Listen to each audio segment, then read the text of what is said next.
about our QHHT and channeling experiences. It's so much fun. Yes, that I think it makes it so worthwhile for me. I love it. It's better than I think I even stopped watching TV because of how interesting the sessions get. Because it's like even if you try to make it up a certain way, it doesn't come out as amazing and interesting sometimes. So Uh, let's remind people what we do. So, okay. what is QHHT? Quantum healing hypnosis technique developed by Dolores Cannon. She developed it back in, was it the late 60s, early 70s, or somewhere Mm-hmm. around there? And she and her husband were, actually, they were not past life regressionists at the time. They were just doing hypnosis for getting rid of bad habits like smoking and losing weight and that Mm-hmm. fun stuff, which is wonderful. And they Yeah. loved it. And then after a while, they had some sessions that went a little unusual, we'll Mm-hmm. say.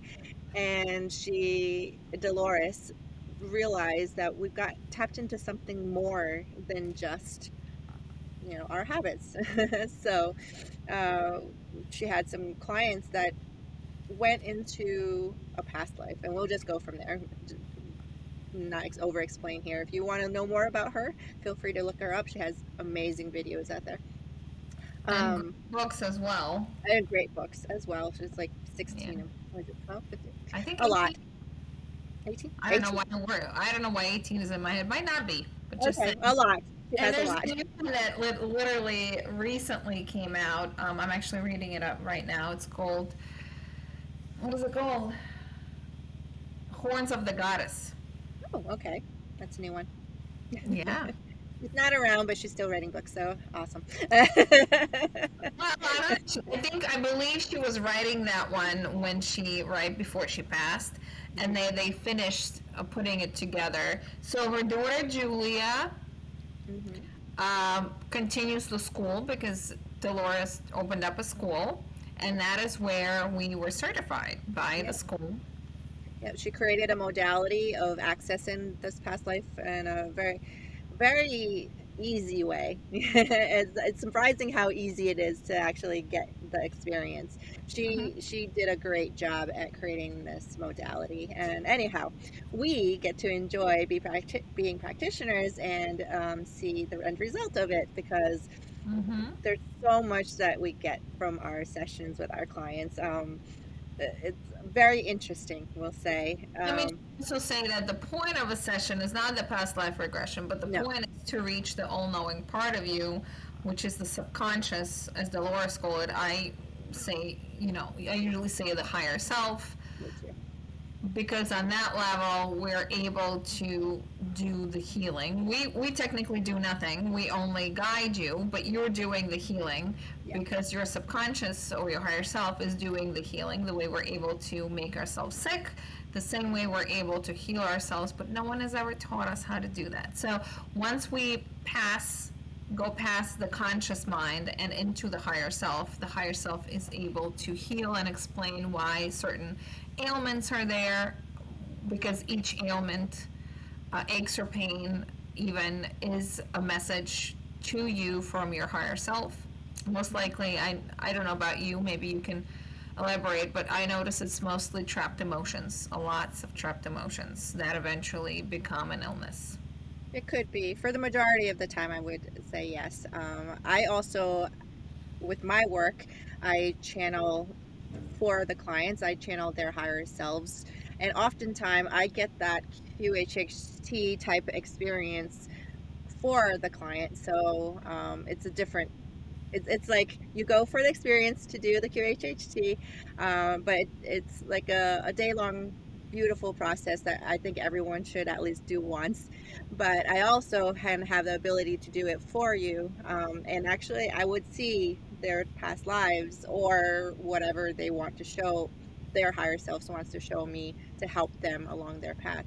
And I agree that a lot of times it's trapped emotions, and a lot of times it's transferred emotions potentially if there is a past life aspect to this.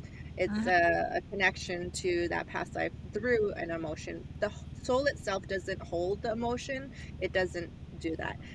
But it can bring it back if things are not processed properly or well enough or just not in the way that they want. They'll bring it back in some way in this iteration, and they'll lay it up for you to allow that to happen. So our messages can show up in physical form. Yeah, so it's stuck emotion or something like that that creates the problem, that we see as dis-ease because it becomes a dis-ease, a disease. So it'll express that way in some way. And not to go into too much because that's a totally different topic about like personal healing and physical healing and things like that. But the experiences we've seen has often alluded to how well our conscious mind, once it acknowledges and knows what to do with the information, it can almost seem like miracles happen because um, it's so, it doesn't, the body doesn't need that emotion anymore. It doesn't, once it lets go of it and you push you don't even have to push it away. It can be guided somewhere else. It's energy.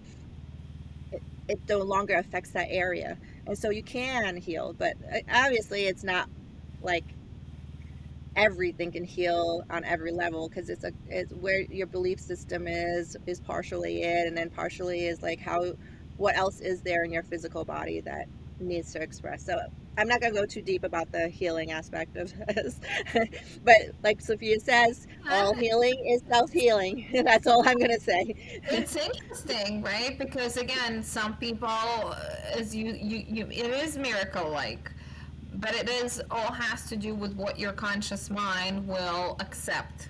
Mm-hmm. If your conscious mind is willing and able to accept, yes, I am healed, then you are healed. But if not, it will hold on to that illness. It's kind of, if it has become part of you or part of your identity, it's difficult to let go of it. Yeah, yeah. But again, we're not going to go too deep into that right now because there's a lot to talk about just this one topic. Yeah, So, yeah. um, but we get to experience some of what we see from our clients through our clients. So, I think I'll start maybe. One Yeah. of the common things that we see, um, and this is usually for QHHT more so than my sessions, uh, that sometimes our clients will get, if they were to get a past life, because right now not every session is a past life anymore. Sometimes it's a past current life. It could be even be a future expression, or Future. just a, yep, yeah, parallel life or whatever. Anything's possible at this point. But you also get healing sessions that doesn't even go to. It's about an experience. We don't call it past life regression. We should change the name, actually. It's not necessarily Past life regression. What do you call it? I I do call it that, but I try to not say it that way. I usually try to say it's an experience because it really isn't. When Dolores was around, it made sense because it really was past life regressions for her more than anything else. It's only once she passed on when things started to change because we are starting to change a lot. Like when it comes to our ability of comprehension, we often are more aware, I guess we'll say. So when she was doing it, everyone was passed out. You get into a place where y your conscious mind isn't even there.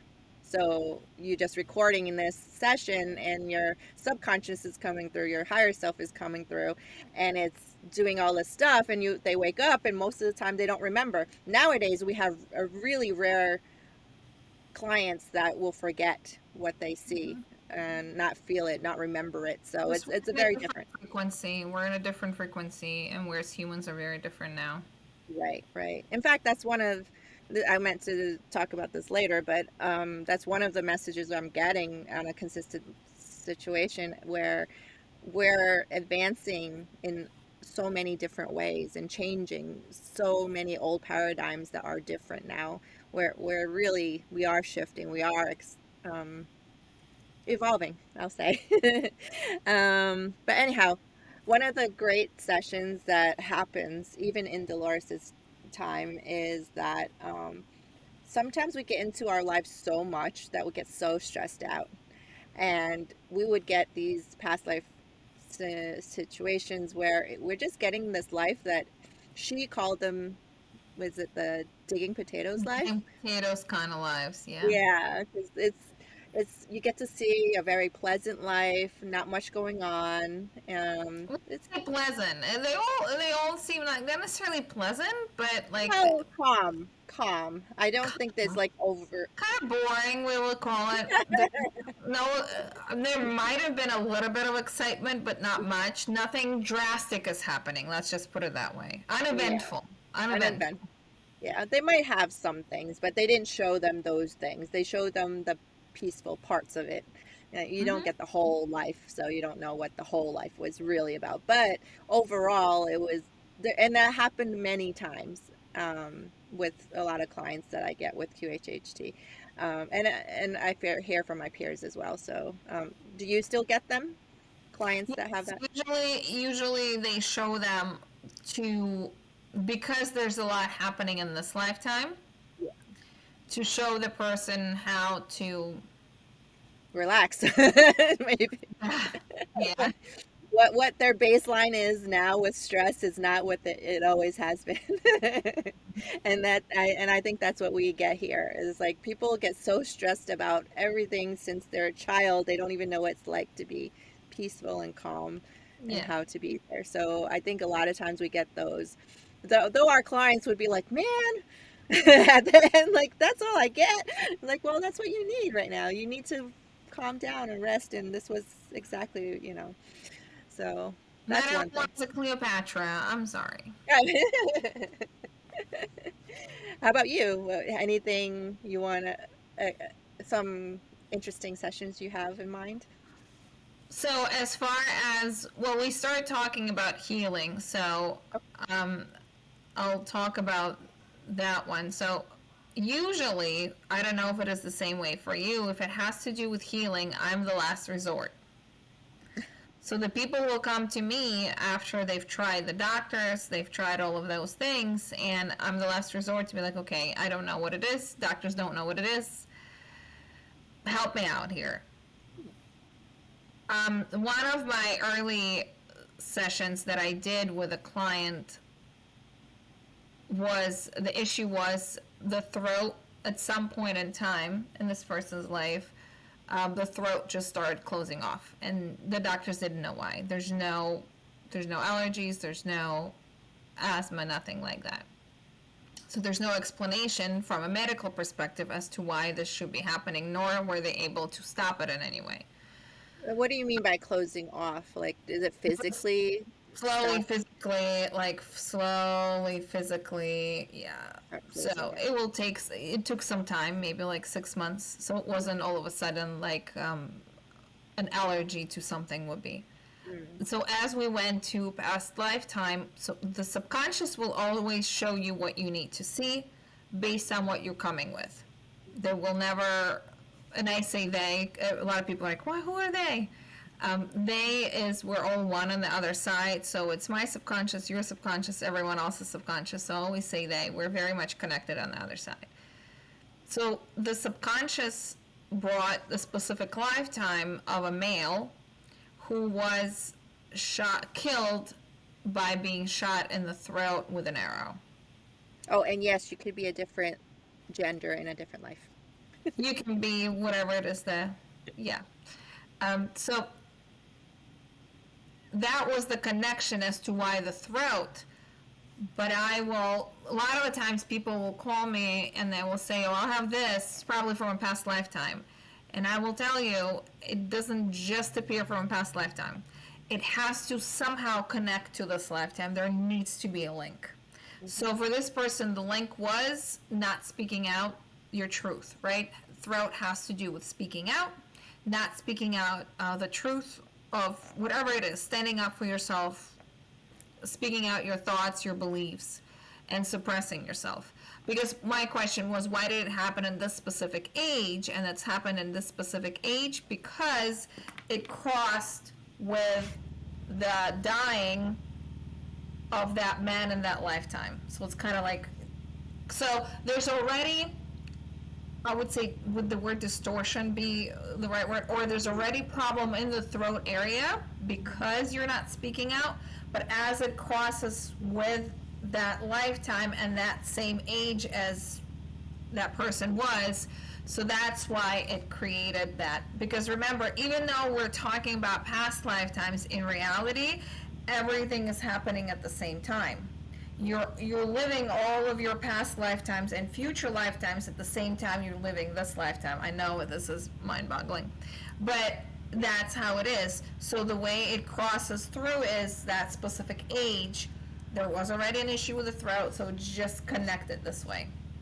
Right, so the moment we released the past lifetime, it wasn't needed anymore, so that was very helpful. So that can happen, and as we talk about the healing. But again, for every client, whenever the client comes, I always tell them this is not a magic pill. You still have to go home and work on it. So they will tell you, we will clear it out, we will open it up, whatever it is that an issue is, right? But if you still go home, I'll take the same example, and you still don't talk, and you still don't speak your truth, therefore you're creating the same issue in the same area. So there is a need. No one can make you in this lifetime do anything. The conscious mind needs to agree to it and change. Correct. So it's not a magic pill, but there it is, a very good way of helping yourself out. And you can clear up that problem in that moment once you figure it out, but it might show up differently next time. You know, Yes. if you don't listen and don't follow through fully, not to the way that you really want on a soul level, we'll say. And so if that happens, just like people who have cancer, for instance, so we'll just use that as a different example. You're going to the big C, girl. Yeah, so it sure can get there. It can get, there's different levels. There's different levels of intensity, I'll say. You're ready for this one, girl. This is Well, well, I'm just saying, like you cure one in one spot, it can come okay. back and go to another spot, and it might express differently because now you may have learned a certain lesson, but it might not be full. Like it can move from your throat to a different location because there's also something there in that location that can present something to you. So yeah, it's interesting. But yeah, again, I'm trying not to go with the healing thing too much. It's so easy to go into. But as for different experiences, let's see. How about one that's another one that's a little bit more fun? Do you have a fun one? a fun one. Like, what's the definition of fun? There were a few fun. Oh, this one is fun one. So Okay. I had a client, absolutely very nice person, and instead of the subconscious, the ego came through. So, and it's how I found out that it was an ego, because ego, so the subconscious or the higher self always comes from a loving uh, place. It's never judgmental. Whereas ego is slightly different. So it came through as this mean girl kind of way. Because I started asking questions, and, it responded, well, because she's stupid. And I'm like, okay, who am I speaking with? That was very interesting and very entertaining for me because I was laughing the whole time. So I had to talk it into, so just to say, client was not like that at all. Client was not, nope. But the ego was very much in the front because the subconscious eventually came, and the subconscious said that, well, I've been doing this for like 3,000 years. I'm tired. It felt very much, I'm over with this experience, just going through the motions. So that was interesting. And the ego did not, so because the subconscious was tired and did not want to participate as much, the ego took over. Mhm. Right? Yeah, that makes sense. Even though it can't fully take over, because whenever the subconscious wants, it will step up, and the conscious mind will have to step down.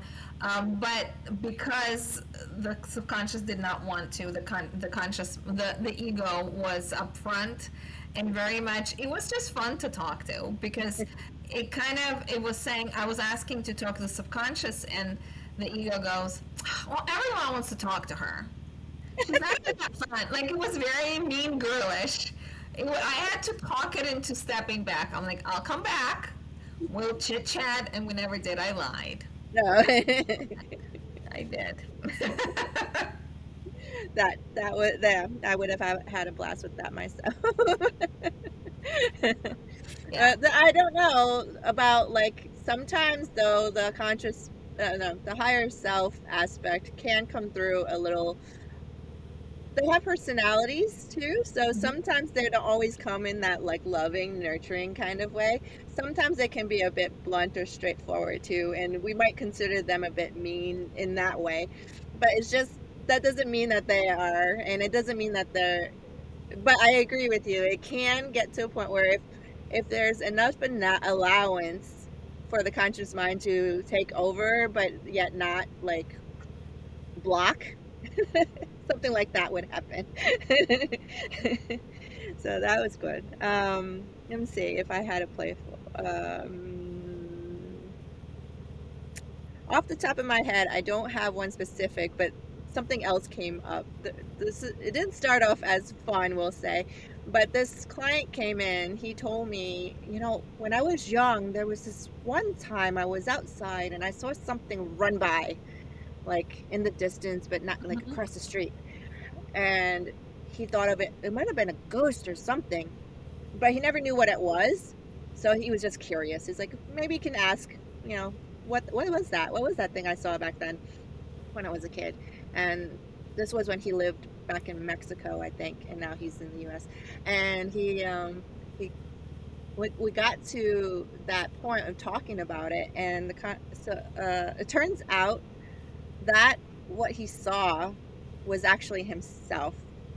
It was not something external. It was himself showing himself having fun. He was advising his own self to have fun, because at that time he was young, but he put a lot of pressure on himself with, you know, mm, roles that he didn't really need to take on. Other kids were playing, and he wasn't in that playing mode. But his subconscious came through and said, "I'm just going to show this to him. Like, go have fun, go join them and have fun." So all this time he had this thing in the back of his head. And I think really it's not just for that moment when he was a child, but throughout his life, his subconscious wants him to have more fun and don't take everything so seriously. So I think that was beautiful how that played out. And it's about fun. So that's what came up. It's not exactly fun, but in the moment, I think he was a little perturbed by seeing something when he was a child, but I don't know if it elicited any funness in him in the moment, but yeah, anywho. But that's a very interesting message, because a lot of the times, and I can only talk about from us as a grown-ups already, Mm, because of what we learn as children, a lot of the times we don't know we forget how to have fun. But that's what we're here for, right? This is an experience, this is a once in a lifetime kind of experience. Legit, it's once in a lifetime, it's only one lifetime. You might come back to Earth, but it's going to be a different lifetime. So, this is a once in a lifetime opportunity to have this lifetime, and it's up to you what you do with it. We yeah. can enjoy it, but again, we come back to the idea that for some reason in our minds, enjoyment means my whole life is only joy and bliss, because only good things are happening to me, nothing bad happens to me. But then you're not getting a good experience. You're only getting experience from one side, and that's kind of boring. Mm, mm-hmm, I mm-hmm. don't know. So part of having fun is enjoying no matter what's happening, just taking it as what a fun experience. Even if it's something difficult. It's still an experience, it's all how you look at it. Mm-hmm, mm-hmm.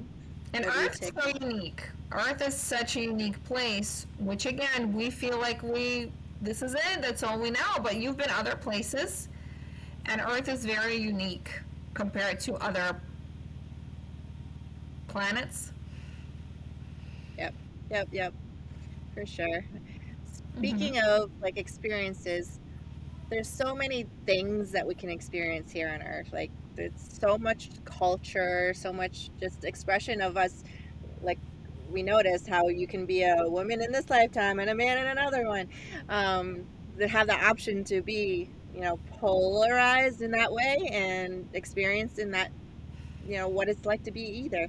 But then there's the cultural things of what we believe and stuff. So it made me think of this other one of my earlier sessions where this girl, she herself on a conscious level would say, well, I don't believe in all this voodoo stuff, but my family does. So my family, my mom, we used to that my dad's side of the family didn't like my mom, and they would often do and say all these things about her, and then I swear they went and like gave a curse to her. Hmm. And but I don't believe it. I don't believe, but my mom believes in it, so I don't know. She's talking this way and acting this way. And then she tells me how she ended up getting some physical ramifications.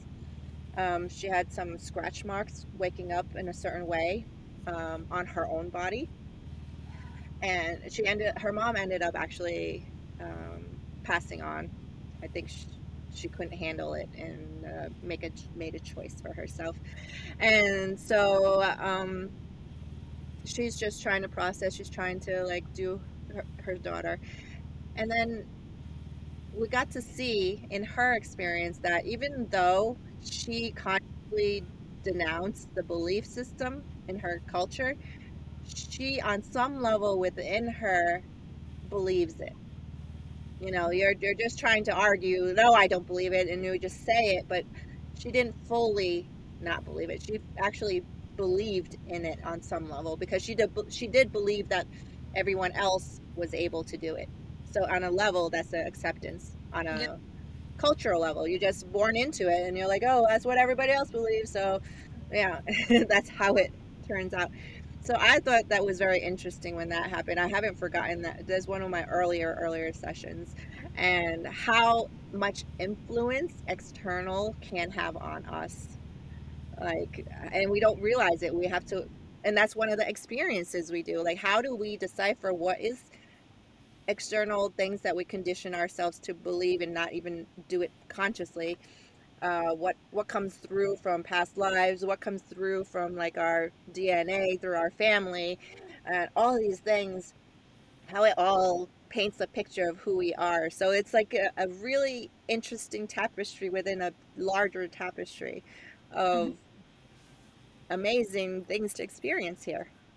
Well, So, and as you grow older, that's when you have a choice. Do I still want to keep that part, hmm, or do I want to let it go? It's kind of like we're coming back to ourselves. yeah, yeah, Because that's not our true selves. That's just something that we were conditioned to believe. And again, as it shows here, no matter how hard you want to deny it, it's still in there.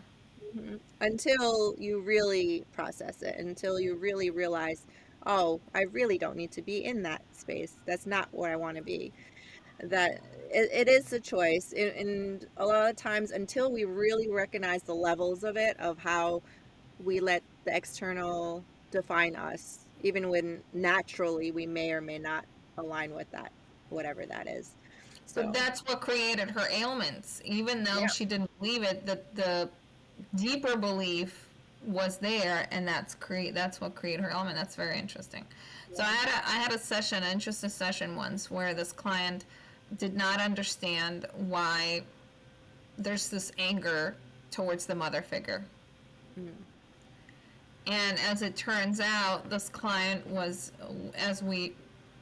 didn't remember this consciously, but as we did a regression, um, we actually, this was when I contacted the subconscious. Instead of the subconscious, I wasn't talking subconscious. I was talking to ETs Mm. who apparently took her because there was a contract made. Obviously, Mm. the soul makes a contract. So there was a contract made, the contract was to provide eggs. Mm. So she was taken as a child. I don't know, 5, 6, maybe. Mm. So the person does not remember this, Mm.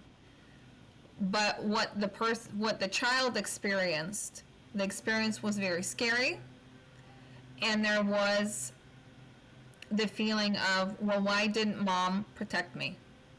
Um, So the child was upset. Obviously, when the child was returned, there was no, from what they said, there was no physical pain, but there was just the fear of what is this place? What are these creatures? I believe they were the Greys.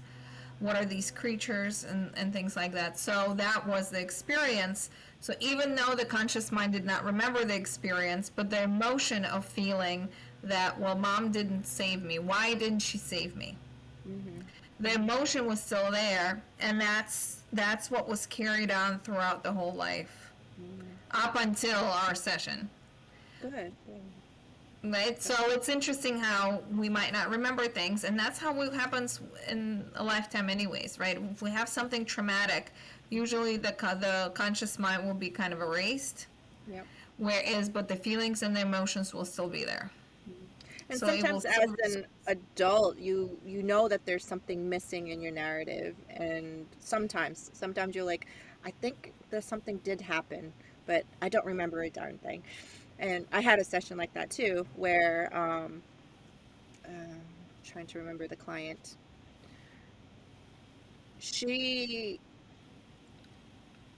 recognized that she might have been assaulted as a child, but she can't remember, and the past life regression that actually wanted to bring her there, and she's like, oh no, I know that place, I don't want to go there, I'm not going over there, I don't want to go see that. And I'm like, well, that's okay, we can leave if you want, but there's a reason why the higher self decided to bring you here, so that you can get over this. And then she thought about it and she's like, okay, fine. And we got to see the, not, not detail, but enough for her to see what happened and what caused her situations and ailments in that current lifetime, this current lifetime. And this was not a past life. She brought her to a past memory in this life that was very impactful. And we, as children and even adults, sometimes the best way to deal with the trauma in the moment is to block it off and cover it up and hide it away. But the energy, like you said, is still there. It didn't get resolved, it didn't get processed. So it's gonna linger in some way until you do process it and you bring it out. And sometimes that's what needs to happen. We need to actually, not to relive it in a negative way. In fact, when she was doing it, we made sure she felt safe about it. So we're just like, this is just what you're seeing. You're not living this. You can walk out anytime. You don't have to experience it in any negative way. And she did beautifully, and she was grateful at the end for seeing what she saw. So, So so there's different levels. Go ahead. I would like to point out that, when I work, especially when I work with rape victims, a lot of the times it is fear that the subconscious will bring you to that point again.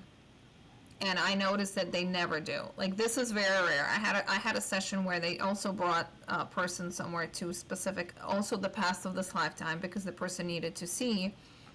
But they do it very gently from the standpoint of, they will not do it if this will re-traumatize you. Right. Because in the example that I'm talking about that happened in one of the sessions, I asked specifically, once we get to subconscious, I asked, will this be traumatizing? And they said no, that actually we brought us forward um, to show what really happened, again, this will not traumatize, because I specifically asked several times, I don't want people being traumatized. But this person did not remember similarly, did not remember the experience as a grown up. And they explained as to why they wanted to bring it for, again, every single session is very different. For every single person is going to be very different. The reasons are going to be very different. So they felt that it was important to know. But a lot of the times they'll also say, a lot of times people come and they'll say, well, I don't remember part of my childhood. Was I sexually assaulted? And they will respond to that yes, and they will not talk about anything else. They will not show anything. They will not acknowledge who did it, what, when. They'll say there's no need to do that. There's no need to traumatize. They've done that in sessions as well, so we will just clear out the emotions, the stuck emotions that were there, and that's it. Because they're like, it happened, we blocked it because it's not needed. For some people it's needed to know at this point, for some people it's not needed to know at this point. So just want to make sure people understand that they will not show anything that will be traumatizing or to re-traumatize a person. Right. They're Right. very gentle. Yeah, it's actually amazing how they line it up in like just the right way. Even from my own experience with certain past life stuff, I have some interesting stuff. And even though consciously I'm like, you know what, I just want to know, to get over with it, you know, in his past life, come on, his past life. And they're like, yeah, but we're being careful with you because yeah, it's more than you need to know at this time. You're gonna get it gradually, and it'll come easier through time. So I'm like, okay, fine. You know, like I trust in their judgment, just like I've seen it in the clients, where they are very careful and meticulous at what they show and how they show it. Like I said, you don't get the whole picture of that past life or past memory. You get what is needed enough for you to process, if you need to process. Mhm. Yeah. Right. You know. Absolutely. Yeah. I had a client once. This was funny though. She was in her 80s, Mm. and every time she would see life, and it was one of those digging potato kind of life, she's like, "This is boring." She's like, "Let's go somewhere else. Let's go somewhere more exciting." I thought it was hilarious. I was like, "Well, okay, let's go somewhere else." Did she get somewhere else that is more exciting? Honestly, I can't remember at this Um, point. But I just remember that it was hilarious because she did it a few times. Then we went to another okay. hotel, and she's like, "This is still boring." I think we eventually got somewhere where she enjoyed it, but it was just that I don't know. Maybe it comes with age when we're like, I don't have time for this anymore. Yeah, Like, right, right. exciting. This is boring. I don't care why you're showing it to me. I just want Yeah. something for fun. Yeah, it's funny. It's funny. And there's obviously a reason they made it that way. Yeah. Frustrate her on a purpose, for a purpose. Be. But also um, notice that whatever people come with, like mm, I had people come and say, and again, all depends on the conscious mind. I just want people to understand that it all depends on what you're open to experience. I've had instances where people come and they say, I want to talk to my mom that's passed away, mm, and we were able to do it. Like, the subconscious will come, and then I will ask about the mom, and then the mom will come. Like, you will completely see it's a different energy, right? Really depends on the conscious mind. Also, I had someone who wanted specifically to go to the healing temple. mm, mhm, So, if you don't know what a healing temple is, I believe that's in one of Dolores's books. The healing temple is we're all able to go there in our dreams if you want healing, emotional and physical. So we are able to do it on that level as well. And interestingly enough, I broke her under. She went straight to the healing temple. Straight there. So they already know what you're coming to session with.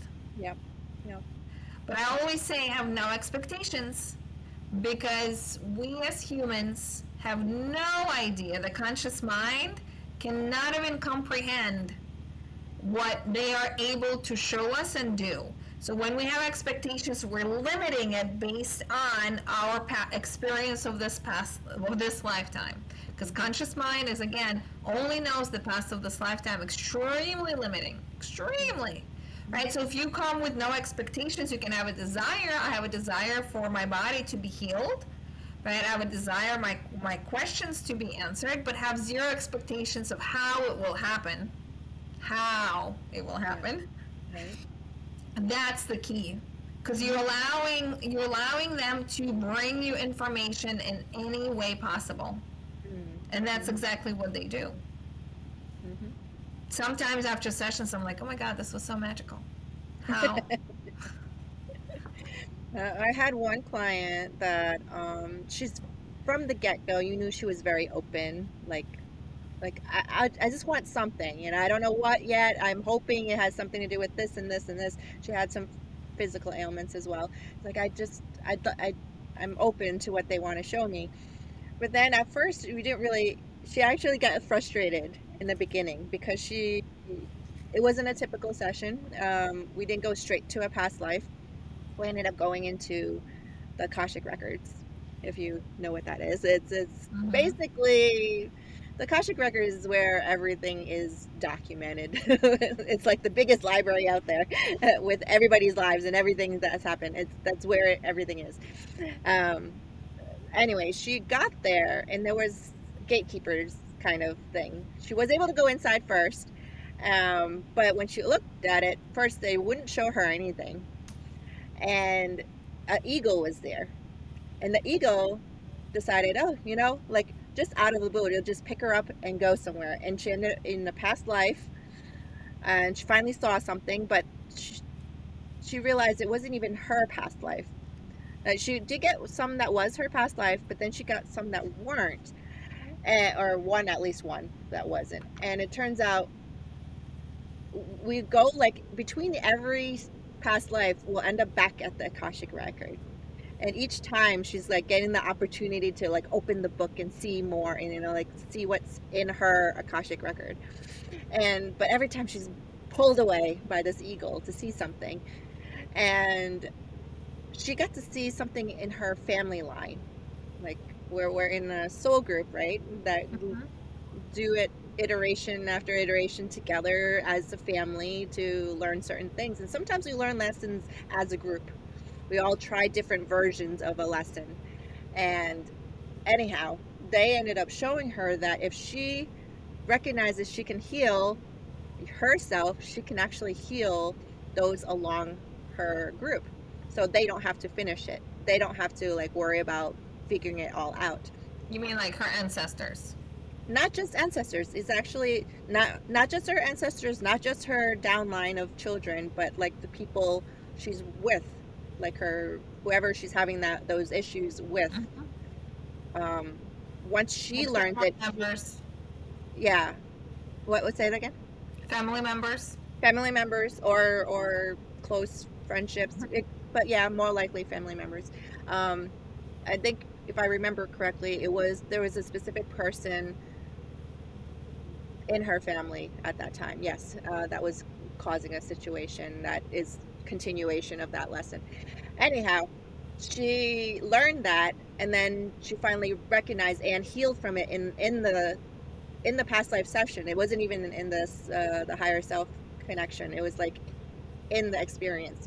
She was able to heal that situation because of recognizing where that first initial impetus for that lesson in a ancestor, in a memory of an ancestor in their past life, and she was able to help heal that in the moment.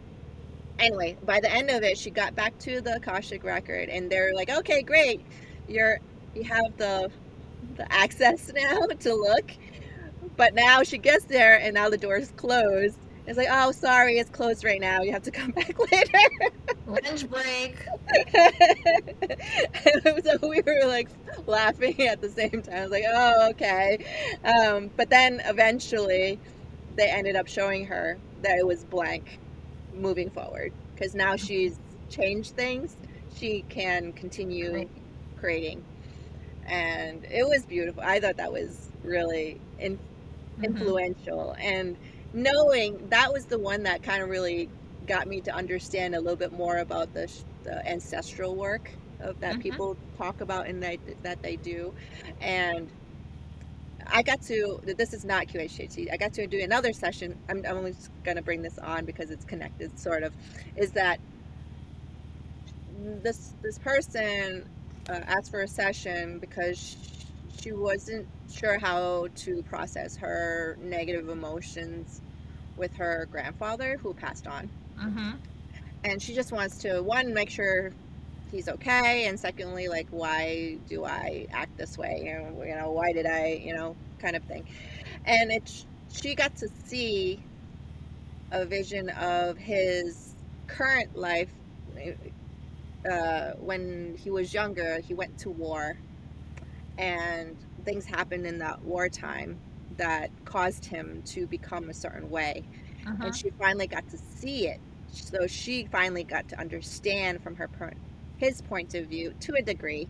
Um, so now I just thought it was impressionable because it gave her perspective that she couldn't have gotten while he was around, or just talking to him. Even if he were to be able to share that story, I think she wouldn't have understood it. Yeah. Um, but she got to experience it in a different way, and it gave her information. It gave her a way to work around her feelings of their relationship and whatnot. So all these intimate connections that we have, I thought, because they're family and the ones that are closest to us, they're the most impre- um, activating. Obviously, nobody's going to affect you as much as your mother, your father, your spouse, Mm-hmm. your children. So if they are in that connection, there's some bigger lessons that we can pass on and learn and express. So I just thought that was very um, notable, Mm-hmm. that there's Yeah. ancestral work that is also valuable in our experience. So I read it. I heard it somewhere that the biggest karmic lessons we have are with our parents because they are the closest to us. Not always, I would say, but I feel like I think well, they are the one who set the groundwork for our lessons, yeah. potentially. Even if that parent was absent, that's also a big thing, right? Yeah, That creates certain things. Yeah. yeah. I mean, I think parents or our immediate surroundings when we're growing up, they're the most impressionable for everything that comes along later because that's how everything's defined with them present. So, I don't Hmm. know. Yeah. So put down in comments if you know any of your past lifetimes or if Mm. you've been hypnotized, because that's a fun one too. Just to experience it and tell us what you feel or whether you would want to be hypnotized, right? Or find out about your past lives. Some people actually see their past lives in their dreams. Mm-hmm. That's true. So that's a possibility too. My mom has always told me a story that she always, I remember since I was little, that she knew that was her past lifetime, but it came to her as a dream and she dreamt it for a long time until it Mm. kind of went away. But that was interesting too. Hmm. Interesting. Yeah. Yep. I think I've had one of those once. I knew it wasn't a dream. It had a different feeling to it. Only because I know the process of what we do when we did our Mm-hmm. clients. Mm-hmm. I'm like, oh, the feeling is just like a past life experience. So if you know, don't distrust your knowing. If you feel like there's something to it or there's something more to it, go with it and don't be like, it's just nothing. I just, made that up for whatever reason. It's like, Absolutely. So don't forget to like and subscribe. yeah, yeah, and I've share about your experience. you share Yes. experiences, and we might need to keep the next topic a secret for today. Also, let us know if this was a good, different session. If you like this and want to hear more about what we've experienced, let us know. Yeah. Mm-hmm. So, Absolutely. I can think of many more. I just nothing comes up now. But It's as it needs to be. All right, Yeah. time to go and see you For next time. tuning in and listening. And I hope everyone is having a beautiful day today. Okay, bye bye.